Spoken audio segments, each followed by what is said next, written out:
Saudara, Anda menyaksikan breaking news Kompas TV. Yang saat ini terjadi adalah ricu yang terjadi di pintu belakang DPR, di mana massa ini mencoba untuk masuk ke dalam tapi kemudian dihalau oleh polisi.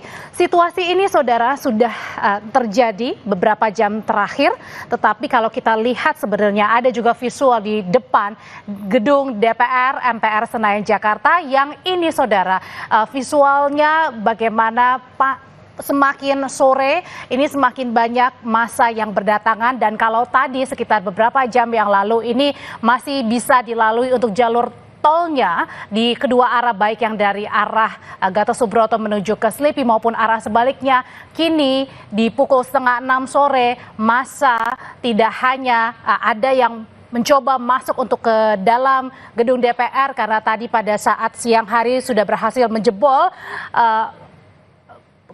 pintu samping dari gedung MPR DPR Senayan Jakarta, tetapi juga saat ini massa memblokade jalur tol di kedua arah, baik yang dari arah yang kemudian di dua arah dari arah Gatot Subroto menuju ke Selipi maupun arah sebaliknya. Nah, saudara, sejak pagi hari memang kita sudah melihat bagaimana pergerakan dari aksi massa, kemudian juga buruh, mahasiswa, dan juga termasuk artis, komika, selebritas juga yang turun menyuarakan aksinya untuk menolak revisi Undang-Undang Pilkada.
Ya, saudara, ini adalah visual yang Anda lihat, saudara, dari beberapa sisi di sekitar gedung DPR MPR Senayan Jakarta. Tetapi yang saat ini Anda saksikan ini adalah beberapa area sisi depan maupun samping di sekitar gedung MPR DPR Senayan Jakarta. Meskipun tadi pagi Wakil Ketua DPR RI Sufmi Dasko Ahmad sudah mengetok palu menunda rapat paripurna revisi Undang-Undang Pilkada karena memang pada saat tadi pagi ini tidak mencapai quorum, hanya ada sekitar 87 anggota DPR yang hadir pada saat rapat paripurna, maka diketok palu untuk ditunda. Nah, tapi kemudian tidak membuat massa kemudian untuk mengundurkan diri, untuk kemudian pulang begitu ya, untuk melanjutkan kembali aktivitas. Tapi meskipun ada penundaan, massa tetap berada di sekitar area dari gedung MPR DPR Senayan Jakarta untuk tetap menyuarakan menolak adanya revisi Undang-Undang Pilkada dan meminta agar putusan dari Mahkamah Konstitusi harus dijalankan sejak keputusan ini diambil pada Selasa lalu.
Di Jalan Gatot Subroto sejak dari pagi sudah ditutup karena banyak massa yang berada di depan gedung MPR DPR Senayan Jakarta. Tapi kemudian di sore hari, kalau tadi sekitar pukul setidaknya sampai pukul 5 sore kurang lebih itu masih bisa dilalui jalur tolnya di kedua arah, baik yang mau mengarah ke Slipi maupun ke arah sebaliknya. Tapi kemudian sekarang sudah tidak bisa lagi satupun kendaraan yang melalui, baik itu di jalur non-tol maupun juga di jalur tol, karena sudah dipenuhi oleh massa yang bergerak sejak tadi pagi, dari tadi pagi di gedung DPR Jakarta. Nah, ini memang visual menggambarkan betapa kekesalan, betapa kemarahan yang dirasakan oleh massa yang melakukan aksinya sejak tadi pagi. Bukan hanya massa yang meluapkan amarahnya, emosinya di depan gedung DPR Senayan Jakarta, tetapi juga suara ini juga dilakukan atau dilantangkan dari berbagai pihak, dari berbagai kalangan dan juga berbagai daerah. Bukan hanya di Jakarta, saudara, tapi juga ada di Bandung, ada juga di Semarang, dan di beberapa titik lainnya yang sama-sama menyuarakan agar putusan Mahkamah Konstitusi ini harus dijalankan sejak keputusan diambil pada saat Selasa lalu. Bahwa MK ini mengubah ambang batas pencalonan, termasuk juga dengan MK sudah memutuskan usia minimal 30 tahun itu berlaku pada saat penetapan seorang calon oleh Komisi Pemilihan Umum, dan bukan ditetapkan atau penetapannya bukan pada saat ditetapkan menjadi gubernur atau kepala daerah.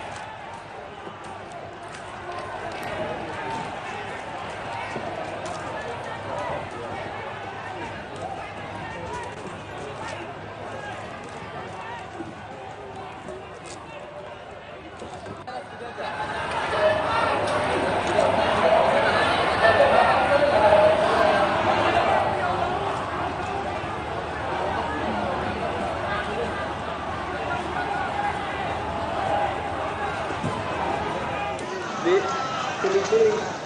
Nah.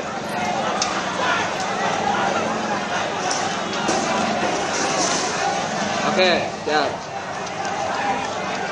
Udah. Iya.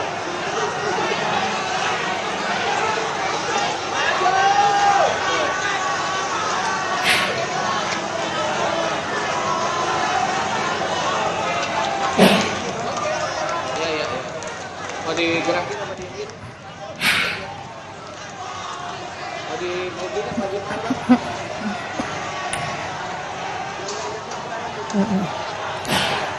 Para pendemo, saudara, sudah perlahan-lahan ini dipukul mundur keluar dari gedung DPR Jakarta, yang ini adalah mengarah, kalau Anda lihat dari sisi sebelah kiri, artinya itu mau mengarah dari Gatot Subroto ke arah sekitar Semanggi. Jadi dipukul mundurnya ini mengarah ke Semanggi, para pendemo yang terdiri dari berbagai macam beberapa masyarakat begitu ya, atau golongan, seperti misalnya ada buruh, ada juga mahasiswa, ada juga tadi pagi memang selain buruh dan juga mahasiswa, ada juga selebritas, ada aktor Reza Rahadian, dan juga ada beberapa komika yang juga hadir untuk menyuarakan suara mereka, keresahan mereka. Makanya mereka memutuskan untuk ikut turun ke jalan, menyuarakan kegelisahannya di depan gedung DPR Jakarta, yang tadi juga sudah sempat disambut oleh dari perwakilan anggota DPR fraksi Partai Gerindra, Habibur Rahman. Saat ini massa bergerak bukan hanya tadi yang mau mengarah ke Semanggi dari arah gedung DPR, tetapi juga mereka bergerak maju ke dalam untuk ke luar tol atau menuju ke dalam tol sampai keluar tol di sisi sebelah kiri. Artinya di sini mungkin saja dari pihak kepolisian atau pengamanan di sana memukul mundur agar massa ini tidak ada lagi yang berada di sekitar area gedung DPR Senayan Jakarta untuk kemudian bisa pulang dengan tertib dan damai karena juga aspirasinya sudah disuarakan. Nah, ini juga terbentuk atau terlihat pada saat rapat paripurna yang akhirnya tadi ditunda setelah diskors sebentar selama 30 menit dan akhirnya diketuk palu untuk ditunda. Nah, pertanyaannya memang penundaannya sampai kapan? Inilah memang yang perlu harus dikawal juga oleh masyarakat, bukan hanya yang datang di sekitar gedung DPR maupun juga datang di beberapa gedung DPRD di beberapa daerah, tetapi juga perlu kita kawal bersama agar putusan MK yang mengikat dan final ini tetap diberlakukan atau dijalankan, terutama pada saat pemilihan kepala daerah serentak 2024 yang nanti pada minggu depan ini akan dibuka atau dibuka pendaftaran sampai dengan akhir pendaftaran di akhir Agustus 2024.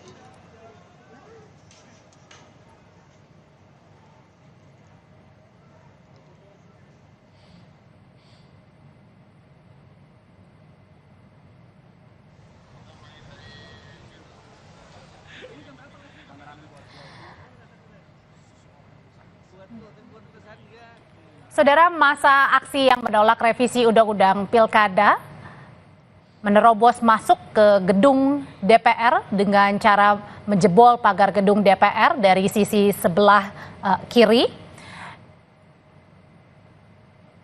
Nah, ini adalah visual pada saat para pendemo ini mencoba untuk menjebol pagar di samping gedung DPR yang berada di sisi sebelah depan atau di jalur atau di jalan Gatot Subroto. Aksi massa sudah berlangsung sejak pagi, bukan hanya berlangsung di gedung DPR tapi di sejumlah di wilayah Jakarta juga sudah berlangsung tadi pagi. Di depan gedung Mahkamah Konstitusi juga berlangsung. Nah, kalau untuk di depan gedung DPR Jakarta ini kemarahan dari massa yang sejak pagi berada di depan gedung DPR, nampaknya mereka mungkin saja bisa disebut tidak puas dengan penundaan rapat paripurna yang sudah diketuk palu tadi pagi karena tidak mencapai quorum. Karena peringatan hashtag peringatan darurat ataupun kegelisahan yang dialami oleh masyarakat Indonesia ini adalah gerakan untuk merespons Badan Legislasi DPR atau Balek yang cepat sekali begitu mengadakan rapat Balek 1 hari pasca putusan Mahkamah Konstitusi. Dan ini dinilai oleh masyarakat mengabaikan putusan Mahkamah Konstitusi yang bersifat final dan juga mengikat soal syarat pencalonan pemilihan kepala daerah 2024. Yang pertama soal ambang batas pencalonan, tidak lagi menggunakan 25% perolehan suara sah partai politik atau gabungan partai politik ataupun hasil pileg atau 20% kursi DPRD. Yang kedua adalah Mahkamah Konstitusi pada saat Selasa kemarin juga sudah memutuskan bahwa usia minimal 30 tahun itu pada saat penetapan calon oleh Komisi Pemilihan Umum bagi seorang calon kepala daerah. Dan tapi pada saat putusan itu dikeluarkan oleh Mahkamah Konstitusi pada hari Selasa melalui Ketua MK, kemudian putusan direspon sangat cepat oleh DPR dan pemerintah, karena pada saat malamnya di hari Selasa malam, Ketua KP juga sudah bilang bahwa akan berkonsultasi terlebih dahulu sebelum melanjutkan putusan dari MK begitu, untuk berkonsultasi terlebih dahulu oleh DPR dan juga pemerintah. Sejak pagi, saudara, situasinya padat di depan gedung DPR, dan ini adalah visual paling baru pada saat dipukul mundur oleh pihak pengamanan dari polisi untuk bisa pulang dengan batas maksimal pukul 6 sore, tapi ini sudah mendekati, makanya dipukul mundur, tapi kemudian masa masih ada beberapa yang tetap berada di sekitar gedung DPR MPR Senayan, Jakarta. Ada juga masa yang kemudian masuk ke dalam jalur tol untuk melanjutkan perjalanan ke seberang dari gedung MPR DPR Senayan, Jakarta. Pengamanan yang ketat memang sudah diberlakukan sejak pagi hari oleh pihak kepolisian agar massa tetap bisa menyuarakan aspirasinya, tapi satu sisi juga tetap tertib, karena bagaimanapun ini juga adalah gedung Dewan Perwakilan Rakyat. Tidak hanya menjebol pagar, tidak hanya juga merangsek masuk ke dalam area halaman di sekitar gedung depan DPR, tetapi juga massa ini sempat melempari batu dan juga botol ke dalam area kompleks parlemen, dan ini juga sempat mengenai salah satu anggota DPR dari fraksi Partai Gerindra, yakni Habibur Rahman, yang tadi sempat juga menemui massa.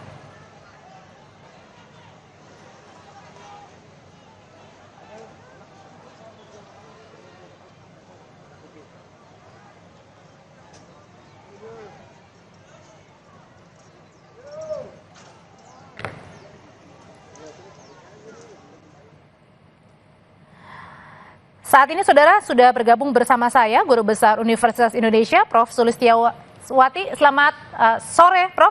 Prof. Sulis, selamat sore. Selamat sore, Mbak Audrey. Prof, tadi Anda juga sejak dari pagi ya, Prof, ya, berada di depan gedung MK juga menyuarakan keresahan, menyuarakan amarah. Jadi bisa dibilang ini adalah puncak amarah yang ditahan dan akhirnya kemudian inilah dituangkan pada hari Kamis ini di gedung DPR dan juga di depan gedung MK, Prof. Iya, betul. Ya, saya kira warga masyarakat kita semuanya sudah bisa melihat dengan terang benderang apa yang terjadi selama 2 tahun ini ya, dan terutama sekitar pemilu sampai hari ini.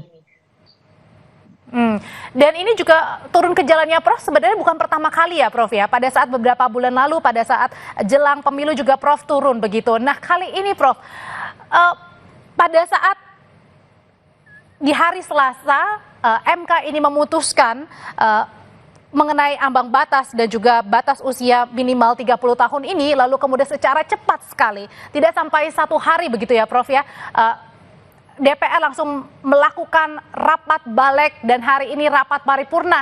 Sebenarnya ini bagian dari apa yang Prof lihat, Prof? Rangkaian ini. Jadi kan sebenarnya harus melihat putusan MK dan lembaga MK dalam kerangka kita sebagai negara hukum. Itu kan sesuatu yang sudah final ya, sudah disampaikan di dalam konstitusi kita dan juga dirumuskan dalam konteks kesejarahan intelektualitas dari para pendiri bangsa kita yang sangat visioner itu, dan kita sekarang mengisinya begitu kan. Dalam kerangka negara hukum itu mengapa menjadi penting? Karena bertujuan untuk melindungi warga masyarakat dari kesewenang-wenangan penguasa, dari potensi-potensi digunakannya hukum untuk melanggengkan kepentingan kekuasaan mereka. Tapi ternyata sekarang yang terjadi begitu. Jadi kami itu di Fakultas Hukum belajar bagaimana hukum itu gunanya adalah untuk melindungi warga negara dari keserakahan, dari kejahatan, dan juga kalau dalam konteks hubungan ketatanegaraan adalah dari kesewenang-wenangan penguasa. Tetapi yang terjadi justru dalam sekitar pemilu ini, hukum digunakan untuk mendefinisikan kepentingan penguasa. Dan kita semua tidak bodoh ya, bagaimana itu ada desain yang sangat besar ya untuk merebut kekuasaan dengan sangat serakah, dan juga yang akan menjadi korban adalah negara ini, bangsa ini, hancur ketatanegaraannya, hancur demokrasi. Dan itu sangat terlihat pada saat cepat dilakukan rapat balik, kemudian juga 8 fraksi setuju, hari ini rapat paripurna meskipun ditunda. Prof. Ya, itu artinya mereka masih memperlihatkan pembangkangan terhadap konstitusi. Karena seharusnya sudah final, putusan Hakim Mahkamah Konstitusi itu setara dengan undang-undang, harus dianggap sebagai undang-undang, bahkan final dan mengikat. Mengapa harus bikin undang-undang baru? Itu kan persoalannya. Ya, dan meskipun ini juga dikategorikan sebagai membangkang, meskipun hari ini pada saat rapat paripurna, kemarin 8 fraksi setuju kecuali di PDI Perjuangan, hari ini kemudian rapat paripurna tidak mencapai quorum dan ditunda, ini juga merupakan bagian masih dari pembangkangan, karena penundaan bukan artinya tidak ada revisi. Ya, itu kan artinya undang-undang yang sedang mereka rencanakan untuk dibuat itu cacatlah prosedurnya. Karena dibuat secara buru-buru, tidak ada partisipasi publik yang bermakna, harus ada naskah akademik dan lain-lain, semuanya itu di-skip hanya dalam hitungan hari.